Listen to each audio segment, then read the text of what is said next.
Thanks for joining us in another episode of Blue and Gold, where our goal is to promote student voices and better engage the public through discussions of our common history. Today, we're featuring a student-produced podcast from one of our history courses taught here at the U.S. Naval Academy. It represents a winning combination of diligent research and thoughtful presentation. We hope you appreciate our students' efforts as much as we do. For more information about this episode, the midshipmen involved, and the class for which it was produced, please see the episode's description.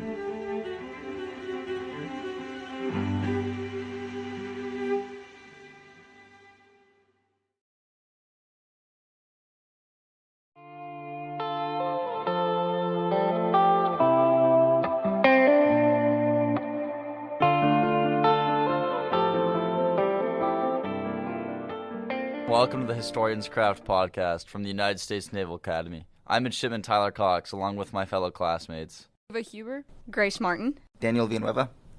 In today's episode, we will be discussing the historical memory of John Brown and Harper's Ferry, followed by a short interview with historian Dr. Kellie Carter Jackson, author of Force and Freedom, Black Abolitionist and the Politics of Violence, published in 2019.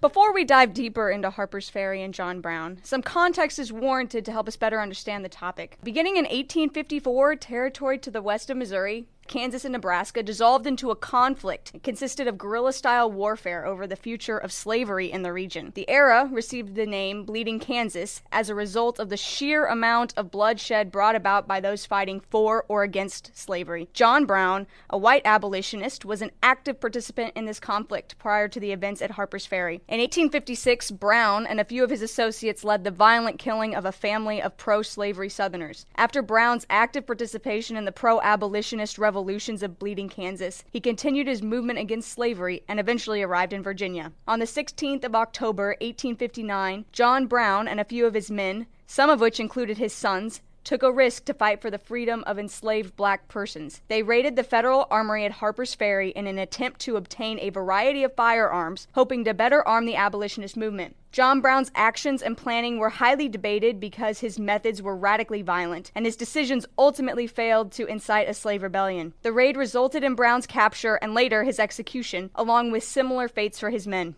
Whether the ends justify the means in regards to Harper's Ferry, particularly when viewing Brown's actions from the lenses of Bleeding Kansas, remains a concern in historical debate on the event. The analysis and resulting conclusions of John Brown's actions and motives at Harper's Ferry have been dynamic due to polarized opinions. In Force and Freedom, Dr. Carter Jackson analyzed the use of violence by African American abolitionists as a mechanism for racial change. Within the book, Dr. Carter Jackson discussed the significance of John Brown with relation to other white abolitionists, focusing on his use of violence to achieve change. Dr. Carter Jackson also discussed concerns regarding the historical memory of Harper's Ferry incident and John Brown's actions. In this context, she perceived historical records as marginalizing African American contributions. Dr. Carter Jackson claimed that analyzing the influence of black leaders on Brown's ideology was a better standpoint to take for historical research of Brown's actions. According to Dr. Carter Jackson, Brown's contribution to the emancipation of slaves outweighed former President Abraham Lincoln's efforts, and that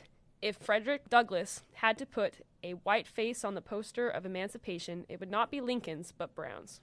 Continuing today's discussion, we would like to focus on the significance of historical memory relative to John Brown. As such a controversial and polarizing subject in American history, John Brown offers an excellent example of how public memory can shape the perceptions of historical events and figures across time. Historical memory, otherwise known as collective memory, references how groups of people frame narratives about past events and historical figures. Historiography, or the way that historical events are recorded and passed down, has a significant impact on collective memory by solidifying the narratives that are passed down or challenged. Examining this interplay can inform historians not only about the past or the time at which a historical event occurred, but also provide insight into the generations who pushed certain narratives, as well as their values and beliefs. As such, the study of collective memory is essential to historical research. As a result of the polarizing and controversial nature of the events at Harper's Ferry, and specifically the actions that John Brown took, there are a multitude of historical debates that occur in regards to that topic, specifically that of religion, martyrdom, the tension between the North and the South, and people's general response to the events. First, we'd like to discuss religion.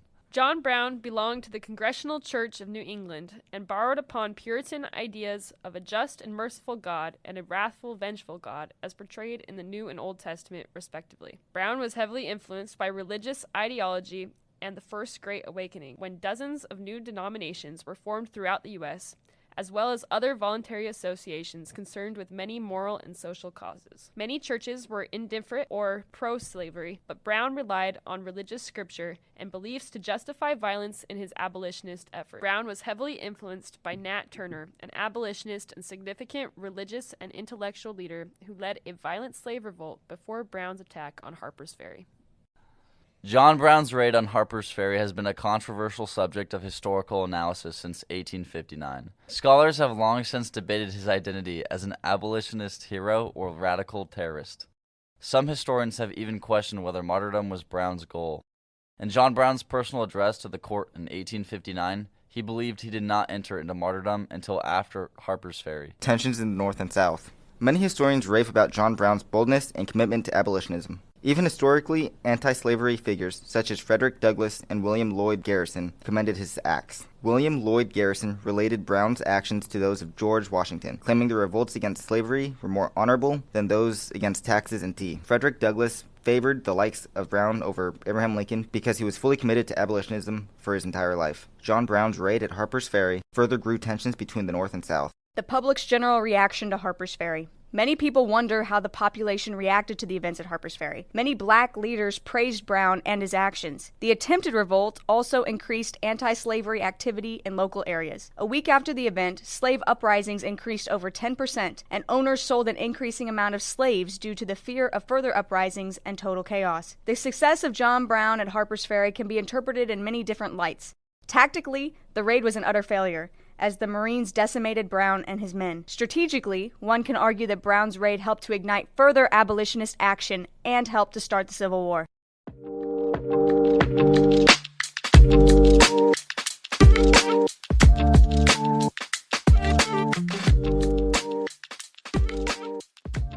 Dr. Jackson is the author of 2 award-winning books and is the host of the podcast Oprah-demics and the co-host of the podcast This Day in Esoteric Political History. Dr. Jackson, thank you for joining us today and welcome to the podcast. Thanks so much for having me. I'm glad to be here. Our first question for you is, what was your purpose in writing your book, Force and Freedom? It started out in grad school where I started really thinking about the question of violence and how violence works within the institution of slavery. And so I studied a group of Black abolitionists that basically reasoned slavery starts in violence, slavery is sustained by violence, and slavery is only going to be overthrown by violence. And so I looked at like how they came to that rationale and how that ideology really manifested itself like on the ground with their politics and their writings and their speeches and their activism. But yeah, I really came to it through like a program I did in college, actually, where I was writing a senior thesis about John Brown. And then when I got to grad school, I was like, you know what? I think I can expand this. What was the target audience of your book? So most historians, I should say, write for the field, meaning they write for like the 50, 60, 100 people that are in their like 19th century sort of realm of expertise. But I didn't really want to do that. I mean, I'm definitely writing for people who will read my work from that space, but I wanted my writing to be a lot more accessible. I wanted anyone who picked it up to be able to read it and understand it. If they knew zero about the abolitionists, they would know something after reading my book. And so I found that it's been worked really well for college students, really well for graduate students, really well for the general person that's sort of like even just a little bit interested in history. I think that they find the book fascinating, or at least I hope they find the book fascinating. But that's been my goal. And my goal here on out is like, is this a book my mother can read? Is this a book my grandmother can read? Is this a book my sister will read? And if I can sort of check all those boxes, then I know I'm reaching a lot of different people. In your opinion, how has the perception of John Brown in public or collective memory changed over time? John Brown really starts out as a crazy person. Everyone thinks that he's this fanatic. Everyone thinks that he's insane or he's lost his mind. Like, you couldn't be a white man and either A, believe that slavery was wrong or bad, or B, think that violence in this raid would be the way to like sort of overthrow it. But I definitely have seen how his image and our understanding of him has evolved over time. I think John Brown is someone who's just way ahead of his moment. You know, the things that he is talking about and discussing, the people around him just aren't ready for it. Even some Black Americans who believe what he's trying to do, but they're like, listen, bro, not in this moment. not in the world that we live in. They're still with him. I think they still support him, but I think that he's hard to sort of understand in his current context. But now I think that people look at John Brown as a freedom fighter. They look at him as a pioneer. They look at him as really responsible for the spark that sort of lights the flame to what becomes the Civil War. I think he has a lot more respect because doing what he did might be crazy, but it's also courageous and very, very difficult, I think, to accomplish. So I think he's gotten a newfound praise, I think we can say. I also like to think of the Good Lord Bird as doing a lot to sort of resuscitate his image, at least within the public. If you saw the series, I think it was on Showtime, or if you've read the novel, which is like historical fiction. It's, you know, there's a lot of artistic liberties there, but I think it does a really good job at humanizing John Brown and getting to a place where we can understand a lot of the choices and decisions that he's making. And more than anything else, I want people to see John Brown as human. Sure, he is flawed, but he has a lot to be aspired to as well. And I think we have to hold both identities in our hands. I know that you talked a little bit about John Brown from a general public perspective, but specifically from the culture and perspective of Black persons, how do you think John Brown is viewed? And how has that changed or remained the same over time?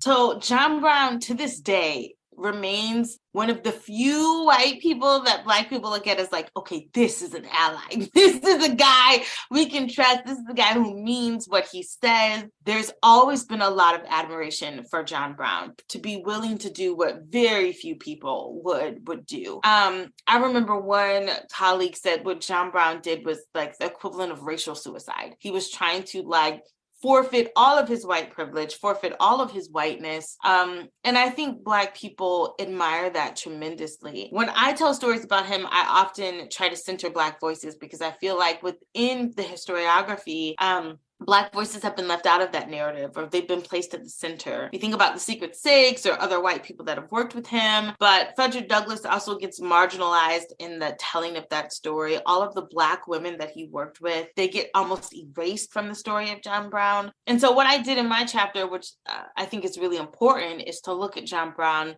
as a follower and not a leader, and someone that Black people were willing to work with, and how they worked with them, I think is really important.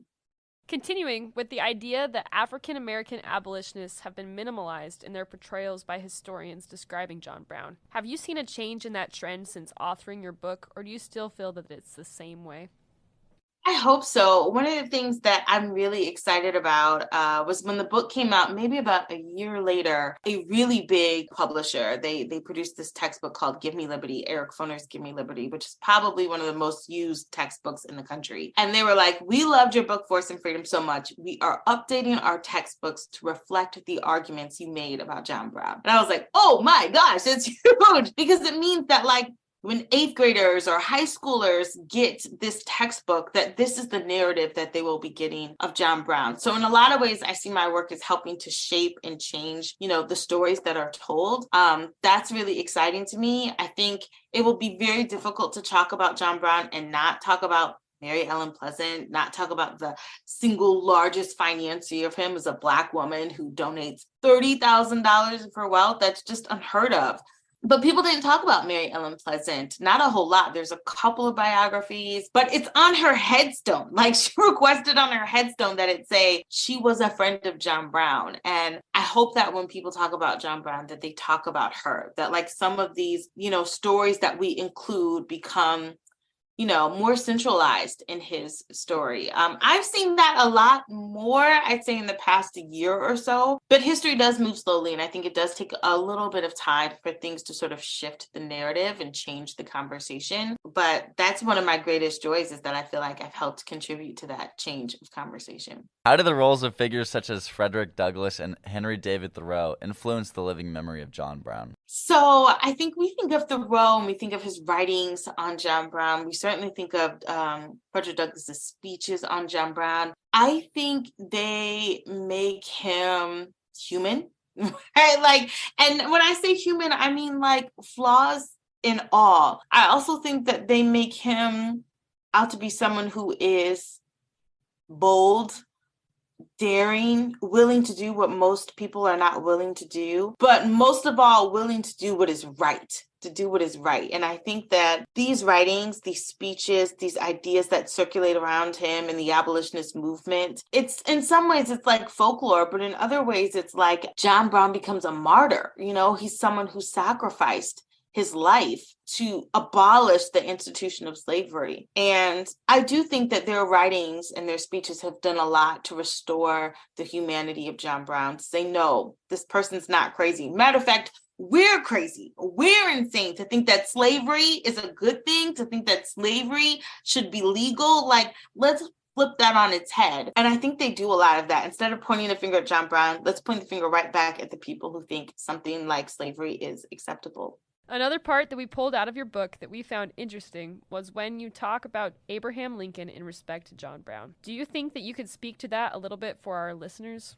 Abraham Lincoln is anti-slavery, but he is not an abolitionist. And I have to tell my students that all the time, because they think that, wasn't Lincoln an abolitionist? And I'm like, no. So one of the things I do first is I distinguish the difference between anti-slavery and being an abolitionist. There are a lot of Northerners that were anti-slavery, meaning they didn't want slavery because they understood that it undermined the economic value of their own labor. So no one's going to pay them $10 an hour if you have a slave to do it for free. So absolutely they wanted free labor. But did they believe in the fullness of Black humanity? Did they believe in Black equality? Absolutely not. There are a lot of abolitionists that didn't believe in equality and the fullness of Black humanity. And there's a lot of people that just didn't want slavery around them or in their states, but they weren't necessarily abolitionists. They did not necessarily want to abolish the institution of slavery. Lincoln falls in that category in which he's hugely anti-slavery, but he looks at John Brown as someone who's crazy. And he says, he was so foolish that even the enslaved themselves, wouldn't go along with this, raid, which is also insulting because he's knocking down the mental capacity of Black people. But he was trying to distance himself from Brown as much as he possibly could. And it makes sense. It's an election. It's political season. He does not want to be tethered to a fanatic. And so by diminishing John Brown and his role and saying, no, this is an outlier. This is not the North. This is not people who are anti-slavery. He is trying to convince an unconvinced slaveholding society that this is not sort of the rule, this is the exception. And I think, I don't think slaveholders are convinced at all. I think slaveholders think that the North is hell-bent on abolishing slavery, which is part of the reason that they secede, But no, Lincoln was not a fan. He was not someone that supported John Brown. He tried to distance himself as much as he could. On this idea specifically about John Brown and his raid on Harper's Ferry, there are a lot of disputing opinions as to whether or not that raid was actually a success. In your book, you cite evidence of Virginia slaveholders and their fear of slave uprisings after the raid. How do you think that John Brown defined a successful raid, and do you think that his raid was ultimately successful? So I am torn about this because I think that sometimes when we dilute things down to success or failure, we lose a lot of context and a lot of information and a lot of nuance. So I'm oftentimes sort of like, success. I don't know if that's what I would say. Failure. I don't know if that's what I would call it. It's somewhere in the middle. Maybe it's like an inverted success, which is that the success does not come right away or immediately following as a response. But can we say that John Brown is absolutely instrumental in getting the ball rolling for the abolition of slavery? Yeah, I think we can make that argument. Is it a straight line? Perhaps not, but is it a part of that formula? Is it a part of the equation? Yes. I don't think you get the South seceding without John Brown's raid. I think they're definitely on edge politically because of Lincoln, but this raid puts them over. They're buying guns like crazy in Maryland. They are, thinking about what laws they can change or how they can, sell certain people or how they can sort of like create this sort of witch hunt among the enslaved about who might be involved. They are incredibly paranoid. And in that sense, I think that John Brown does create a lot of positive outcome on behalf of the enslaved. On the other hand, he jumps the gun. Like there was a date that was set and he started it 2 weeks early, and enslaved people are skittish. They're like a deer in the woods. They're like, we don't even know if we can trust you, Brown. And so the fact that he jumps the gun, I think it would be so interesting, and we can't do counterfactuals as a historian, but to me, it would be remarkable to see, like, what does the read look like if it actually happened on the date that it was intended to happen? If people who had planned to be there or planned to participate actually participated. The raid starts very fast and ends very fast. And I don't know, what does it look like if the raid lasted a week, 2 weeks? A month, like what if it really kicked off the Civil War? Like this is the first battle of the war. I think there are a lot of, you can go down that counterfactual path all you want, but I think what's most important is to understand that John Brown's actions meant something, that they led to something real and something unretractable, and that we have to be willing to grapple with that legacy. Now, how you see it as success or failure really is dependent upon your own political ideology, right? Because some people still see John Brown as a terrorist, and there are other people who will see him as a martyr. I don't know. Those labels are slippery. I'm not trying to evade answering the question, but it is difficult to sort of figure out what is a success and what is a failure. You mentioned earlier that John Brown was a man before his time. What factors of his life influenced his becoming of a man before his time, from as early as his childhood to as far as Bleeding Kansas? I think that he was deeply impacted by slavery as a child. I think, there are stories, some of them are apocryphal, but like stories of him in befriending enslaved people and seeing the detrimental effects, the violent effects that slavery had on Black people. I think he always tried to treat Black people with a level of equality, like he would go and he would sit at sort of a saloon or bar with other Black people, and if they wouldn't seat Black people or if they refused to serve Black people, he would leave. And he really pushed Black leadership. He loved Toussaint Louverture. He loved the Haitian Revolution. There's some writings that say there was a copy of like the biography of Toussaint on his person when he died. He loved supporting Black people and reaching out to Black people and sort of like getting their wisdom and their insight about how the system might be overturned. He was deeply impacted by the death of Elijah Lovejoy. To know that a minister could be killed at the hands of a mob who was just trying to talk about the evils of slavery, that had a huge influence on him. I think he also understood, just like Black abolitionists did, like, again, slavery starts in violence, it's sustained by violence. So he understood violence as an effective counterpoint for combating the institution of slavery. He's like, we can't turn the other cheek. If we turn the other cheek, they will smack it. They will. The South is only knows violence. And so, whether you agree with it or not, he uses a lot of violence in his own activism. And to some extent, you might say, well, he was successful in that, or at least effective in the use of violence. So, I don't know. I think that John Brown I don't want to say that he's peculiar, but I do think that he is special in the sense that he doesn't share a lot of the same beliefs that the public had regarding Black humanity. A lot of Black people saw, and white people knew that slavery was wrong, but he took it a step further, and he's like, it's not just about the institution. It's about anti-Blackness. It's about how you view Black people, because you can abolish the system of slavery, but if you still think of Black people as less than, you're not really changing anything. How do you think John Brown's prior actions, such as in Bleeding Kansas, have affected the collective memory surrounding John Brown? I don't think it's helped his credibility very much.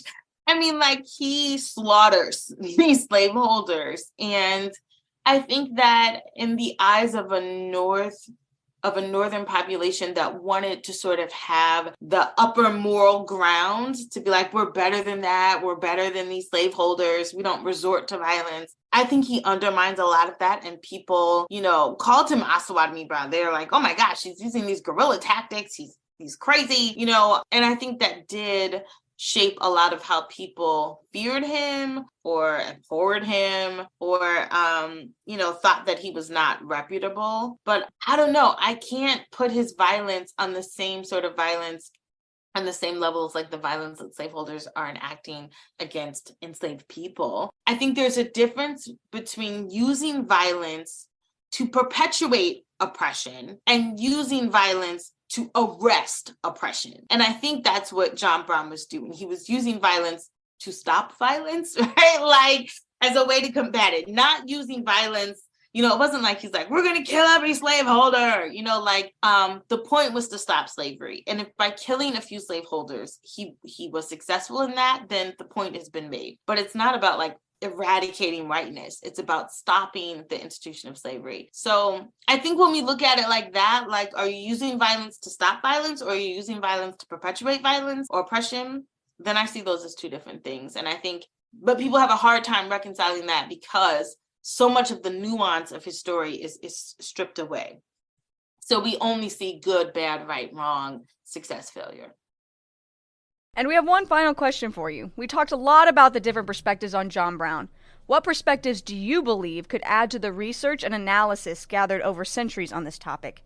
And where do you foresee current and future historians looking next to make sense of this controversial moment in American history? I mean, one of the things I did in my work was try to focus a lot on Black women, the role of Black women, because Harriet Tubman was like, yeah, Brown, I ride with you. Like, I will roll with you. She doesn't, but at least verbally, I think, had the date been enacted on the date that was planned, maybe Harriet Tubman would have been there, I think that the fact that Mary Ellen Pleasant has donated this large sum of money, that Frederick Douglass's wife is giving him shelter, that there are all of these Black women that valued the things that he was doing. I think we need to give that a little bit more volume and a lot more value. And I think that when it comes to telling the story, we really have to have, I say nuance a lot, but violence is complicated, right? It's not just these simple binaries that we attribute to like things being good or things being bad. And I would like to see people like take the practice of violence and really tease it out. Like, how do we understand this alongside the institution of slavery? And how do we understand this as like an effective tool that gets its point across? So I don't know, there's a lot of different places you could take John Brown. I mean, the fact that is white people, especially white students, need to see like that there are people that don't believe in white supremacy. There are white people that don't believe in white supremacy. And John Brown was one of those people that's like, nah, I'm not buying this. We are all equal. Because even some of the abolitionists got slightly like an ego boost by feeling like, oh, you poor souls, I'm helping you out, right? They still felt like they were better than Black people. And John Brown pushes against that. And so for me, he's the perfect example for understanding like how white people can see heroes and model what it means to like dismantle racism and dismantle white supremacy. And not just using violence to do that, but like there are a lot of ways in which John Brown pushed back on cultural norms that defied white supremacy long before he got to the raid. And I think those are the stories are the ones that are really interesting to tell. Like, what is he saying? What is he speaking about? Why is he saying this? We really need to understand more of his words and the intentions behind his words.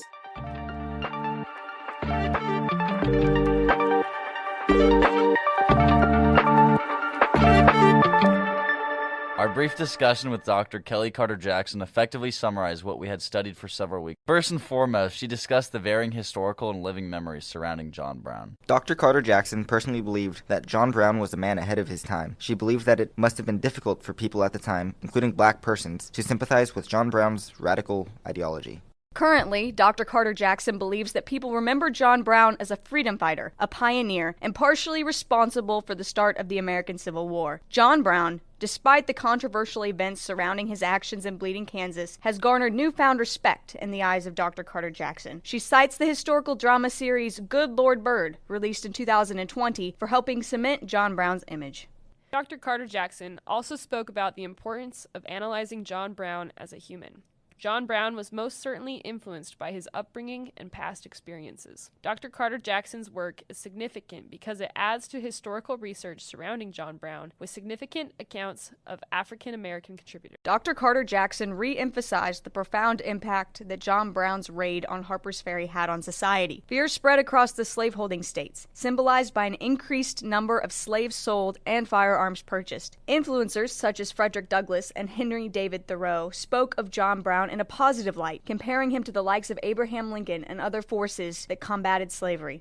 Many historians are left to wonder how the events would have unfolded if John Brown had carried out his raid on the proposed date of 2 weeks later. We have concluded that when looking at historical events, it is important to analyze such events from a wide variety of perspectives, timeframes, and through multiple lenses. Using historical research, archives, and documents, researchers can connect the events of the past to the future and vice versa. We thank you for tuning in to the Naval Academy Historians Craft podcast, brought to you by the students, faculty, and staff at the United States Naval Academy. Have a great day, and always go Navy, beat Army. Brah. Beat up!